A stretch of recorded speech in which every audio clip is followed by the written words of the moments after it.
ദേവസ്വം ബോർഡിൽ നിന്ന് വാങ്ങിയ പണം തിരികെ നൽകിയെന്ന് ആവർത്തിച്ച് VN വാസവൻ.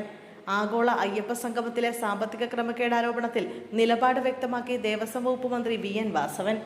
ദേവസ്വം മുൻകൂറായി നൽകിയ പണം തിരിച്ചടച്ചത് സംബന്ധിച്ച് നിയമസഭയിൽ നൽകിയ മറുപടി ശരിയാണെന്നും കൃത്യമായി ദേവസ്വം ബോർഡ് പണം തിരിച്ചു നൽകിയിട്ടുണ്ടെന്നും വാസവൻ പറഞ്ഞു. കൂടുതൽ കാര്യങ്ങൾ പരിശോധിച്ച ശേഷം പറയാം. രമേശ് ചെന്നിത്തലയും KC വേണുഗോപാലും അടക്കമുള്ളവർ നടത്തുന്ന പ്രസ്താവനകളിൽ പൊതുജനങ്ങളോട് മാപ്പ് പറയേണ്ടി വരും.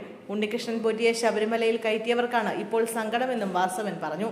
ശബരിമല കൊടിമര നിർമ്മാണവുമായി ബന്ധപ്പെട്ട കേസ് വിജിലൻസ് അന്വേഷിക്കുന്നുണ്ടെന്നും അതിന്റെ അന്വേഷണം വരുമ്പോൾ കൂടുതൽ കാര്യങ്ങൾ ബോധ്യമാകുമെന്നും വാസവൻ പറഞ്ഞു. ചില ഗൂഢാലോചനകൾ നടന്നിട്ടുണ്ട്. ആഗോള അയ്യപ്പ സംഗമം നടന്നതുകൊണ്ടാണ് കള്ളത്തരങ്ങളെല്ലാം പുറത്തു വന്നത്. ഉമ്മൻചാണ്ടിയെ മരിച്ചിട്ടും വേട്ടയാടുന്നുവെന്ന തിരുവഞ്ചൂർ രാധാകൃഷ്ണന്റെ പ്രസ്താവന തിരുത്തണമെന്നും VN വാസവൻ ആവശ്യപ്പെട്ടു. തിരുവഞ്ചൂർ അടിസ്ഥാനരഹിതമായ ആക്ഷേപങ്ങൾ ഉയർത്തുകയാണ്. ഉമ്മൻചാണ്ടിയെ ജീവിച്ചിരുന്നപ്പോൾ വേട്ടയാടിയത് തിരുവഞ്ചൂർ രാധാകൃഷ്ണനാണെന്ന് ഉമ്മൻചാണ്ടിയുടെ ഭാര്യ തന്നെ പറഞ്ഞിട്ടുണ്ട്. ഉമ്മൻചാണ്ടിയെ ജീവിച്ചിരുന്നപ്പോൾ വേദനിപ്പിച്ച ആളാണ് തിരുവഞ്ചൂർ രാധാകൃഷ്ണൻ. വേട്ടയാടൽ നടത്തിയ തിരുവഞ്ചൂർ തന്നെ ഇത് പറയുന്നത് ഭൂഷണമല്ല.